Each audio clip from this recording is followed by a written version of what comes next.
Tuhan Yesus bertanya kepada Petrus. Mari kita baca firman Tuhan.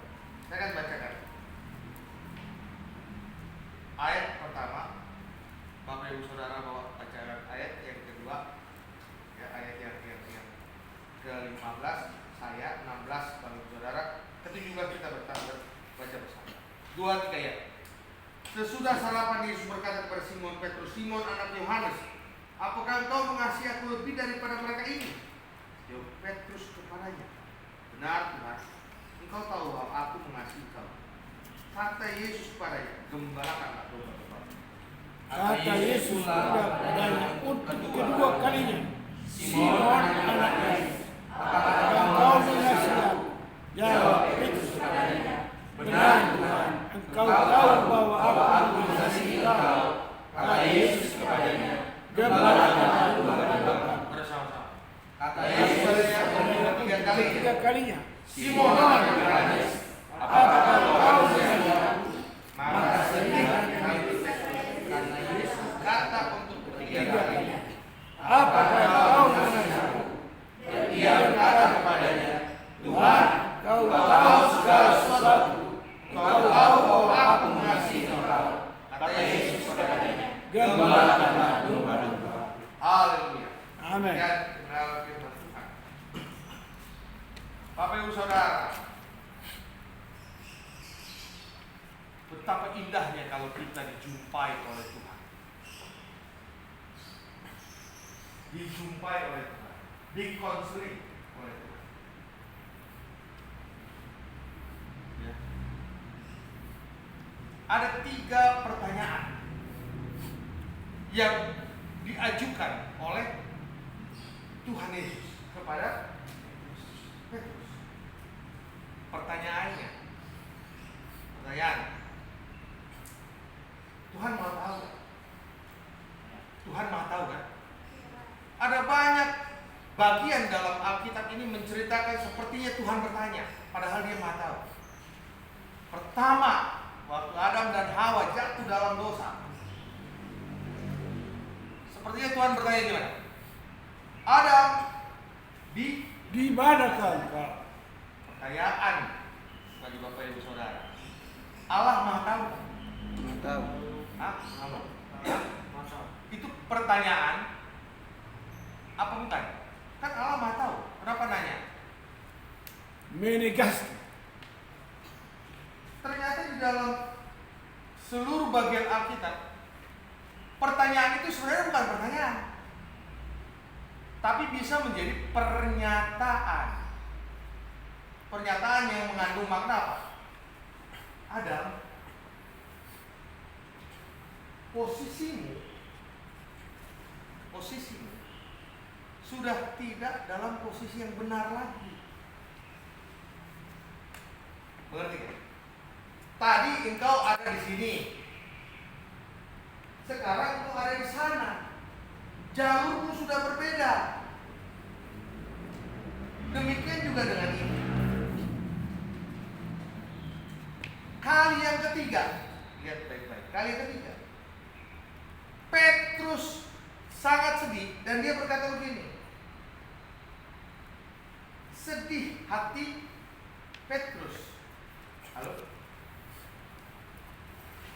Kenapa kita mencatat sedih hati Petrus? Karena sedih kalau air mata belum tentu itu sedih. Banyak pemain sinetron nangis tapi gak sedih.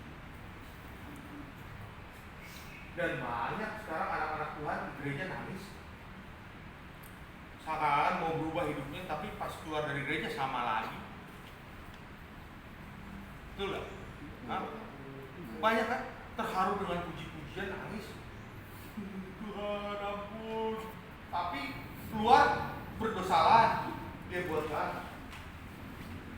Dan kalau dibilang sedih hati ini yang luar biasa. Kalau hatimu mengalami perubahan dan dikatakan sedih, itu sudah mengalami apa? Reconnected. Yang terakhir itu reconnected. Kembali nyambung. Enak gak kalau hilang sinyal? Gak enak kan? Tapi pas udah sinyal dapat lagi, seneng gak? Ini udah ada sinyal. Halo, halo, halo. Oh, udah ada balas. Ya. Coba hilang sinyal. Apalagi kalau kau lagi hot-hotnya nih, menceritakan cinta sama pacarmu. Aduh, aku kangen deh. Tiba-tiba hilang sinyal. Yang. Ayo, pakai gini dulu. Apa urusannya sinyal lama yang kau digoyang-goyang gini? Kadang-kadang saya bingung sama orang. Goyang-goyang.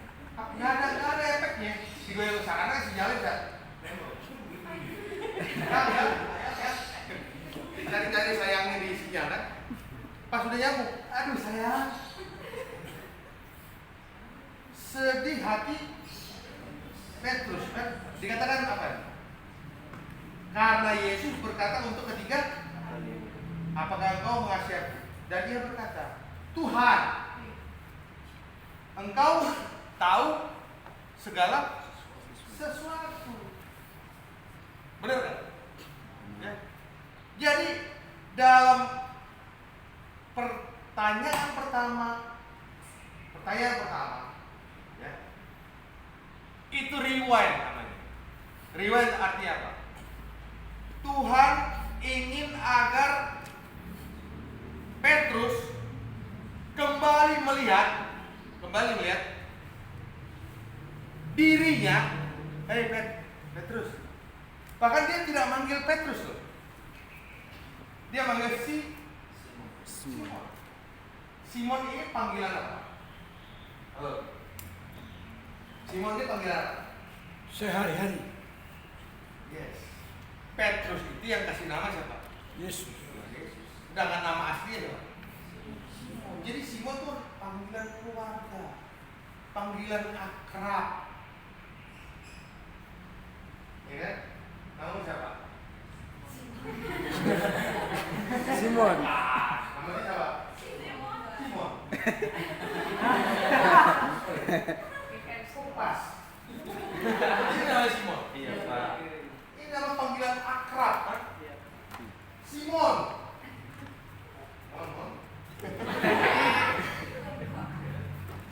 Mon.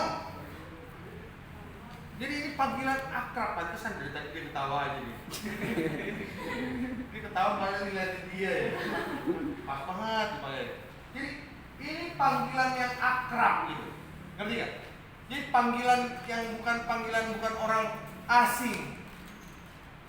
Panggilan yang langsung straight. Tuhan tidak panggil dia Petrus, meskipun Petrus adalah panggilan yang Tuhan kasihkan. Tapi panggil nama aslinya Simon. Ini mengandung makna yang dalam. Ya. Makna yang dalam 3 kali Simon Petrus menyangkal Tuhan Yesus. 3 kali juga ditanya pertanyaan ini pertanyaan konseling yang luar biasa. Pertama kali ditanya ini bermaksud untuk meriwan. Hai Petrus, Simon Petrus, kau tahu siapa diri? Tahu nggak?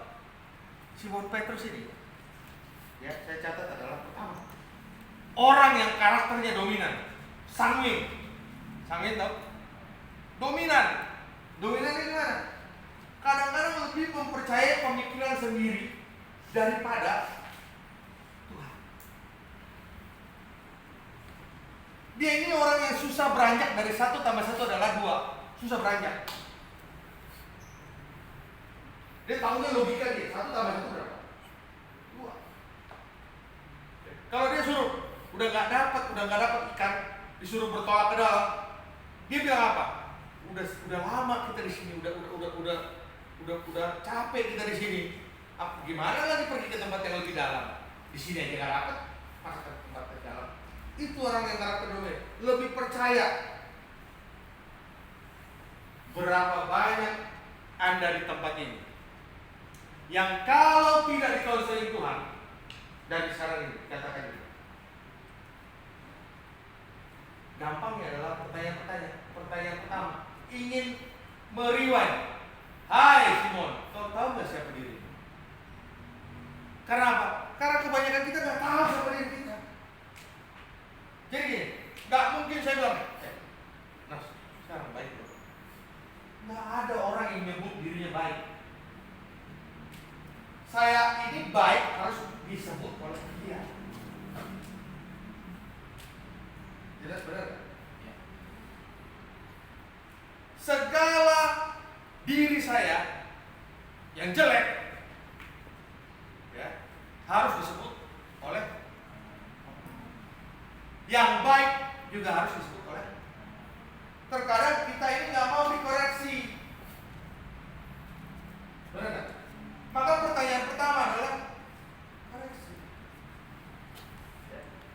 Akhir-akhir ini kemarin yang di rapat IKSN ya, terkait dengan ketua sembang kalian yang jatuh dalam dosa dari taman air dibuang ke bumi. Ya. Itu sekarang ada namanya kembali ke zaman dulu. Dulu ada namanya perwalian. Betul kan? Akhirnya perwalian diaktifkan lagi. Betul nggak? Tujuannya apa? Supaya dosen-dosen yang ditunjuk sebagai walinya dapat mengkonseling. Simon, kau tahu gak ini? Benar gak?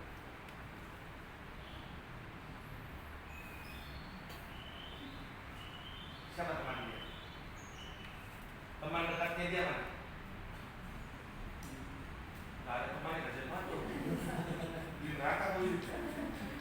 Siapa teman dekat dia? Ini tanggung jawab dulu. Yang teman dekat siapa? Hah? Teman dekatnya ini mana? Nggak ada. Oke. Sebut 3 kejelekan. Kenapa? Cepat. Supaya dia tahu. Sebut 3 kejelekannya. Kalau kau teman dekatnya. Kalau dia sebagai teman dekatnya nggak tahu, berarti dia bukan teman dekatnya. Betul nggak? Hah? Gampang deh.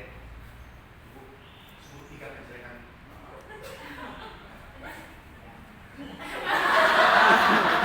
Saya nggak ada. Ibu bisa kan? Kalau bisa saya masih disebut 1, 2, 3. Kejelekan pentingnya.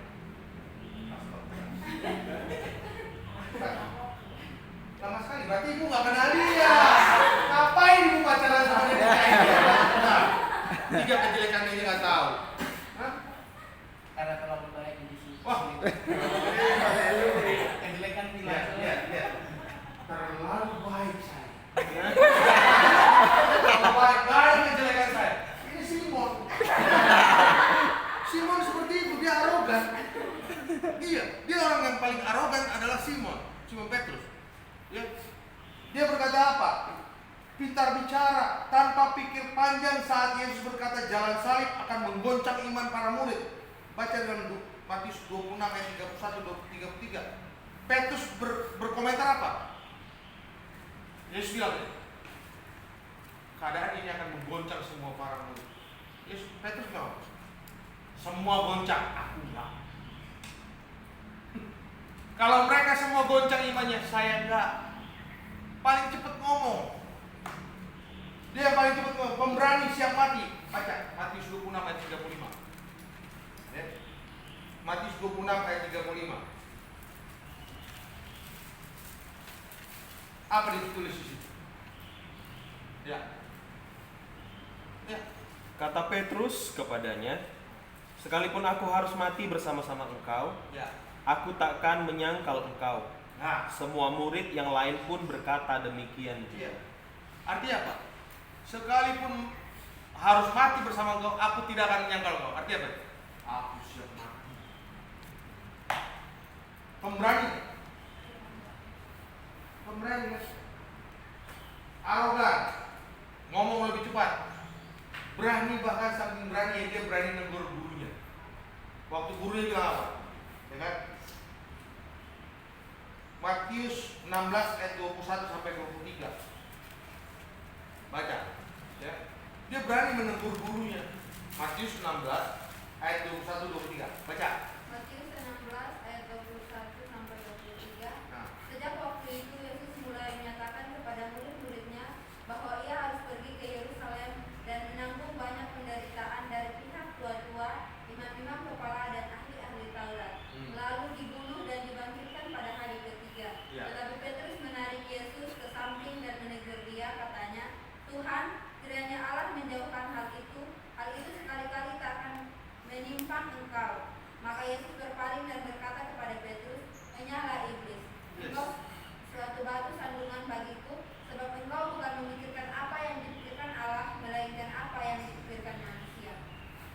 lagi menerangkan nih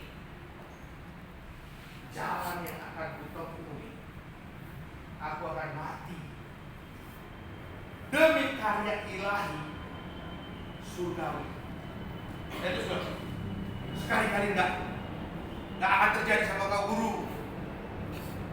Sampai sang guru Tuhan itu sendiri mengatakan, "Nyak kau iblis, engkau batu sandungan." Lihat, pemberani yang mengatakan semua tergoncang. Aku enggak akan nyangkal kau. Bahkan jika harus mati, aku siap mati. Betul? Yohanes 13 ayat 8 sampai 9. Saat semua murid-murid dibasuh kakinya, dia bilang apa?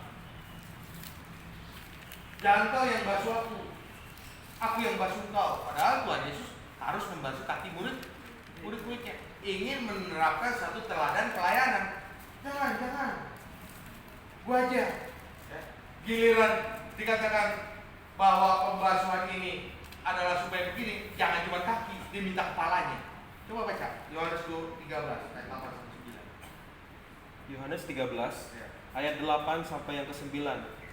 Kata Petrus kepadanya, "Engkau tidak akan membasuh kakiku sampai selama-lamanya."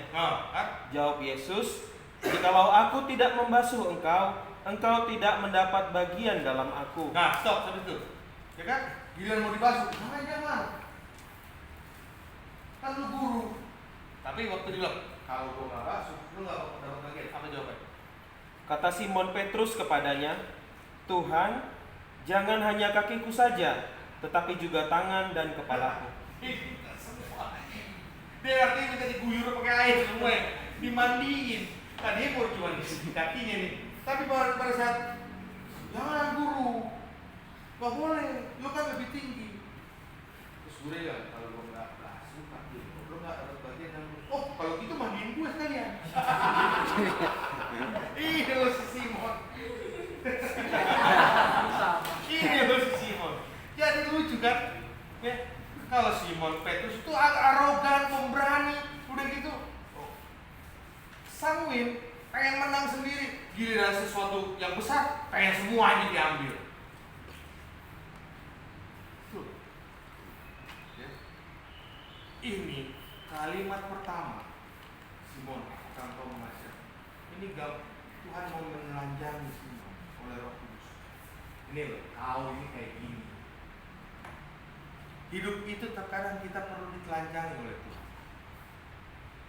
Amin. Dilucuti.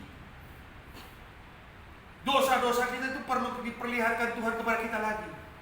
Nih loh, kau dulu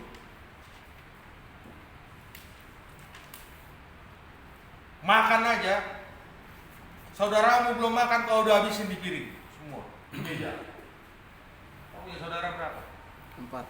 Nah, pagi-pagi dia datang melihat makanan banyak, dimakan habis, padahal masih ada 3 saudaranya. Inilah dia. Bukan, ini contoh, ya, untuk menelanjangi segala perbuatan. Tahu, dia serang. Giliran baru dapat kiriman, kau langsung gojek. Dan teman-temanmu lagi pada tidur, kau keluarkan makanan, kau makan sendiri. Tahu nggak? Tempat tidur itu kan bertingkat kan? Kan ada pojokan kan? Misalnya pintu, ya, ada pojokannya kan? Ya buka lah dari ini, makan sendiri. Inilah Simon.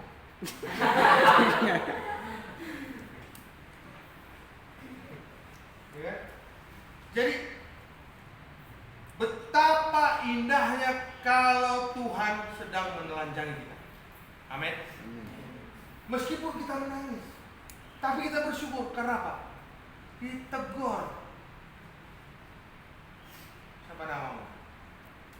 Elisa kan? Hah? Elia. Elia sedang mengantuk. Sebentar lagi ditegur Tuhan. Diceburin ke kamar mandi. Ya Elia. Mau dibaptis lo kan?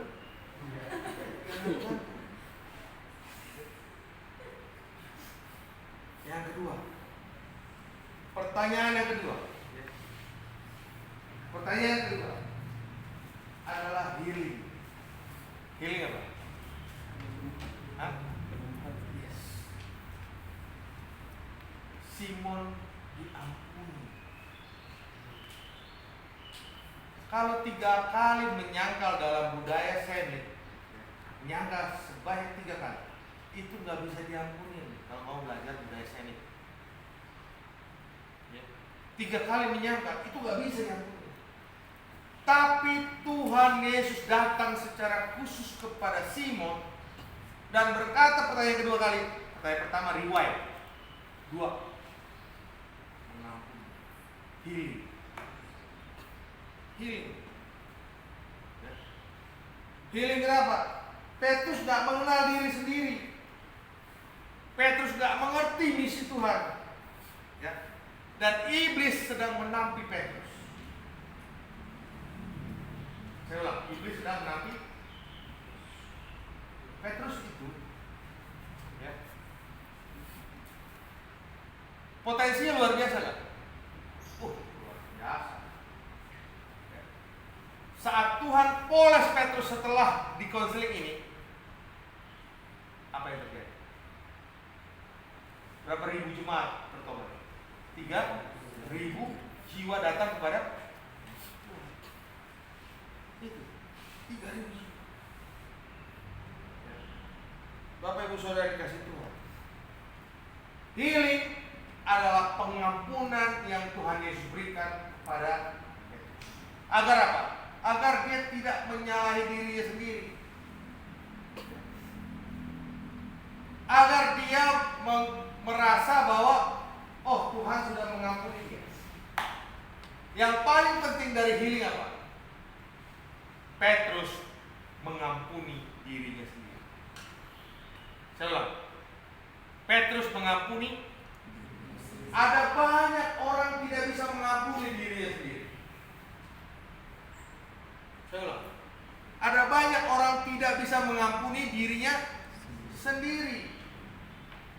Ya, tidak berdamai dengan dirinya sendiri.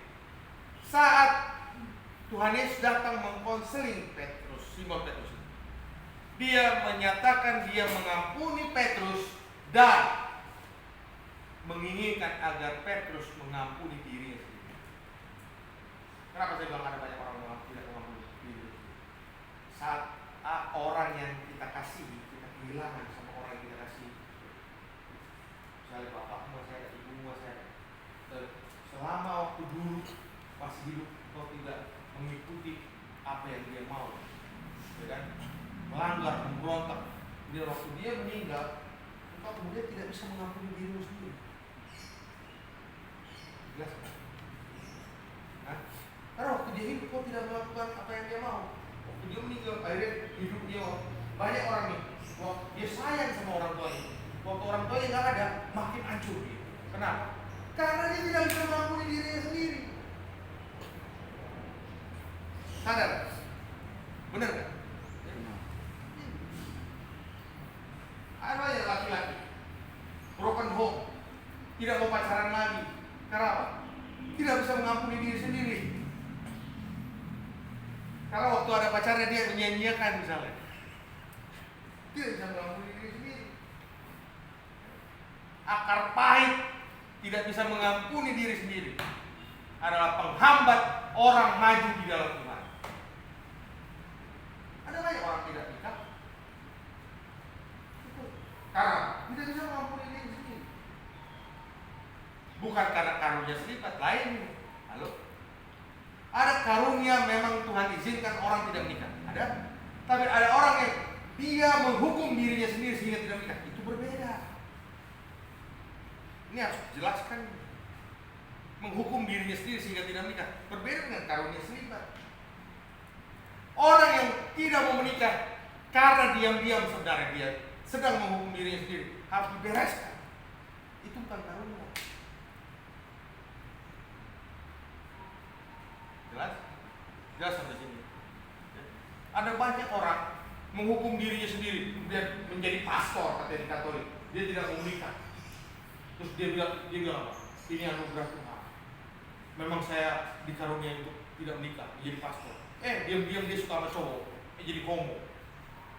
Apa itu? Ternyata bukan. Dia sedang menghukum dirinya sendiri. Kemudian ketemu dengan cowok, akhirnya dia menjadi homo. Bayangkan. Akhirnya terbuktilah bahwa itu bukan karunia. Dia sedang menghukum dirinya sendiri. Itu harus diselesaikan.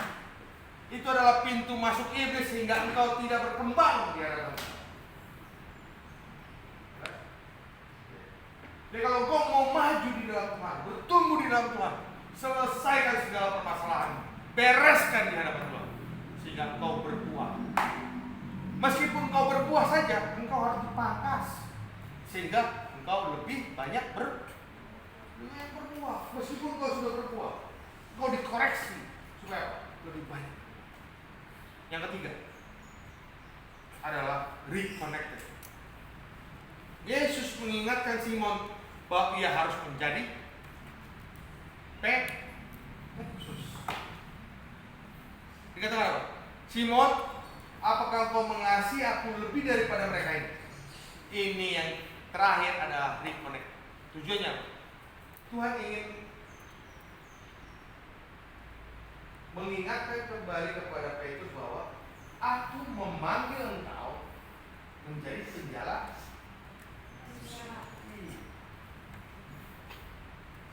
Kalau Anda baca lagi firman Tuhan di dalam yang tadi Anda baca, ya, itu Simon lagi ngapain? Lagi menjala. Jadi setelah dia menyangkal Tuhan 3 kali, hidupannya terpuruk dalam rasa bersalah. Kembali kepada profesi semula. Dia kembali menjalaikan. Setelah dia menyangka Tuhan, dia terpuruk, dia tertubi. Aku yang mengatakan pemberani, aku takut mati. Aku yang mengatakan aku tidak tergoncang iman, aku tergoncang. Dia terpuruk. Dia lebih banyak menyendiri. Kemudian dia menjalankan, dan dia menjalankan lebih banyak apa? Baca aja. Banyak dia dapat.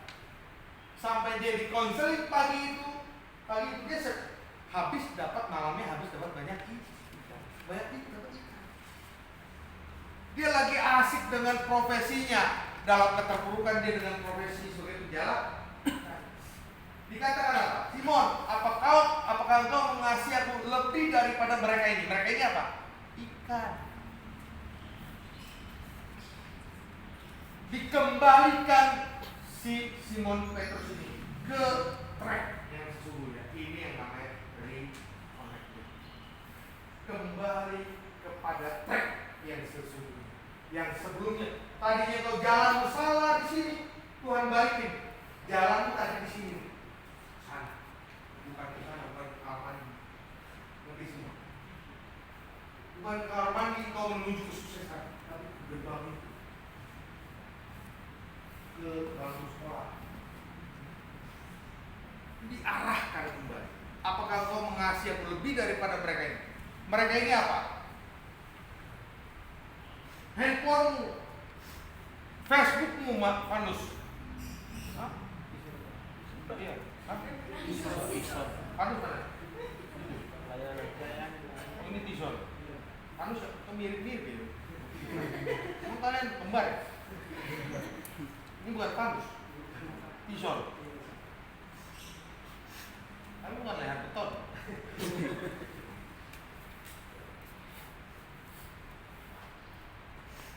Saat engkau punya uang nanti Gio,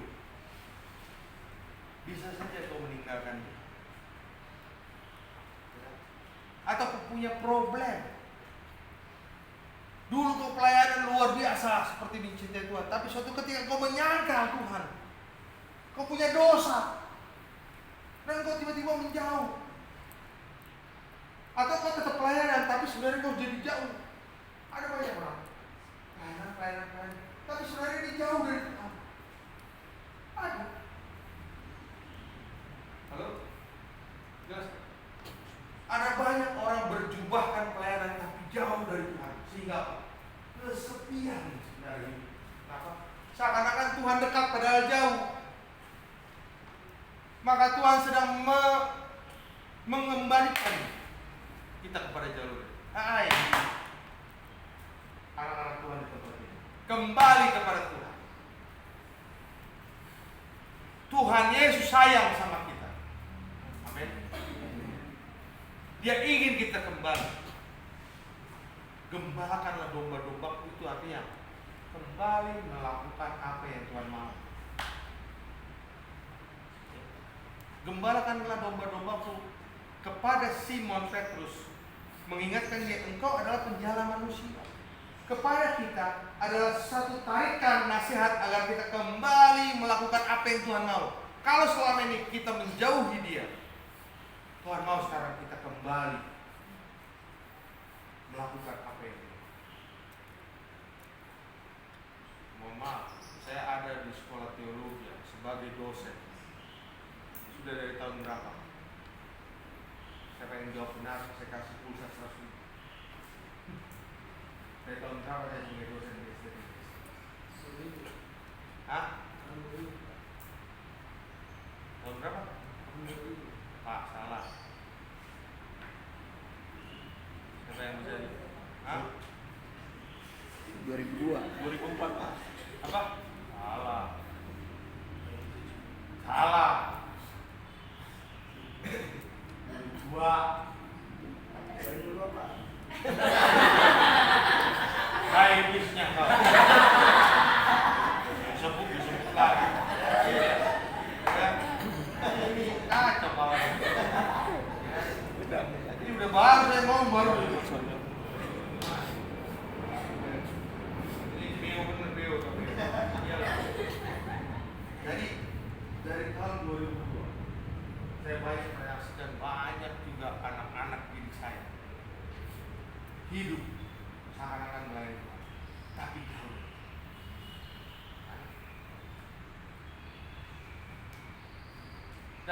Dan akhirnya apa?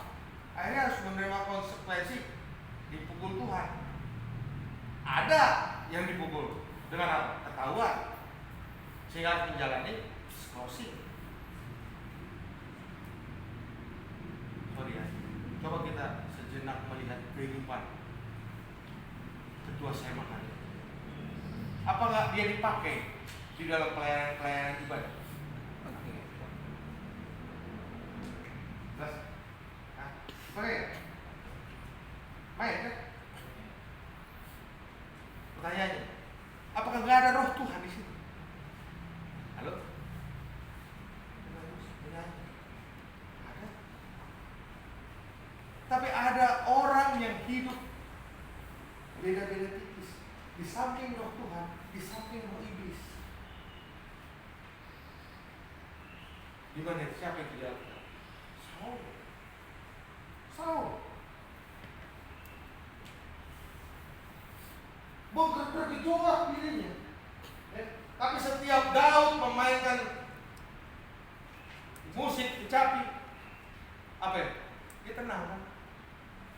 Tapi aslinya apa? Bergejolak. Tuhan mau kita kembali kepada track mencintai Tuhan. Jangan apa istilahnya berbohong di hadapan Tuhan, tipu-tipu. Seakan-akan aku melayani. Itu tipu-tipu. Melayani Tuhan itu bukan utama, mencintai Tuhan yang utama. Amin. Bukan melayani Tuhan yang utama. Yang utama itu seperti Maria, dia duduk terus dekat. Dengar apa yang Tuhan mau. Setelah itu, jadi melayani itu hanya bagian dari mencintai Tuhan. Karena aku mencintai Tuhan, maka aku melayani. Bukan dibalik. Aku melayani Tuhan supaya aku mencintai Tuhan. No, salah. Aku melayani Tuhan supaya dilihat mencintai Tuhan. No, salah. Aku mencintai Tuhan, maka aku melayani Tuhan. Bukan aku melayani Tuhan untuk mencintai Tuhan. Salah. Aku melayani Tuhan supaya dilihat bahwa aku mencintai Tuhan. Jadi pelayananmu adalah bentuk bagian apa? Sokongan supaya dicintai Tuhan. Tidak perlu. Tuhan tidak perlu disokong. agar dia mencintai kau. Dia sudah mencintai kau terlebih dahulu. Terlepas engkau melayani atau tidak melayani, terlepas kau bisa atau tidak bisa melayani kau, dia sudah mencintai kau. Jadi kau tidak perlu membuktikan apapun untuk menyatakan bahwa kau dicintai Tuhan atau mencintai Tuhan. Tidak. Buktikan itu dengan hatimu saja dan perbuatanmu, maka kau akan dipakai terus dan terus naik. Segala pergumulan akan jauh karena dia lebih dari sekedar kursi mati atau meja mati. Dia adalah Allah yang hidup. Dan firman Tuhan memberkati Bapak. Anda adalah mahasiswa semester 1 dan 2. Apapun pergumulan, mungkin setelah ini kau akan melayani sebagai gembala di tempat ini. Jika kau ada pergumulan setelah semester 3, 4, 5, 6, kita bisa konsul. Kita bisa konsul. Kita sama-sama datang kepada Tuhan. Untuk apa? Kau harus kembali kepada Tuhan. Mungkin setelah kau di tempat ini kau pelayanan, kau bukan semakin baik, tapi semakin buruk. Bisa. Kau datang kepada Tuhan. Kau datang ke sini. Kau datang kepada saya sebagai gembala. Sama-sama berdoa agar hidup tidak jauh. Dan kau semakin hari makin dipakai. Siapa di antara kita ini ada evangelis, ada yang bukan? Betul? Tidak ada dia. Sama-sama mahasiswa STD kan? Jangan melihat, oh saya berbeda, oh saya nggak dikasih. No, tidak. Meskipun engkau bukan evangelis, engkau tetap dikasih oleh Tuhan. Meskipun engkau bukan evangelis, tidak berarti engkau tidak ada di gereja Santos Asi. Engkau ada di gerejamu. Tapi engkau bagian daripada gereja Santos Asi. Karena apa? Engkau ada di STTIK. Jadi tidak ada perbedaan antara evangelis dan bukan evangelis. Dari firman Tuhan memberkati. Mari. Terima kasih Bapak untuk segala koreksi, nasihat, teguran yang kau nyatakan hari ini kepada kami bahwa kau mengasihi kami. Lewat teguran dan nasihat kepada Simon Petrus, kami pun mengasihi kau. Engkau tahu segala sesuatu. Kami mengasihi kau. Kami menyatakan kasih itu dalam kehidupan kami. Senin sampai hari Sabtu. Lebih lagi mencintai kau dalam setiap aplikasi hidup kami. Tuntun dan bimbinglah kami. Kami memiliki iman sebesar biji sawi. Iman yang bisa memindahkan gunung. Kami percaya. Oleh sebab itu kami berkata, terpujilah Engkau Bapa Tuhan Allah Israel yang mengasihi kami. Dalam Kristus Yesus kami berdoa. Amin. Amin. Panggil dulu aku.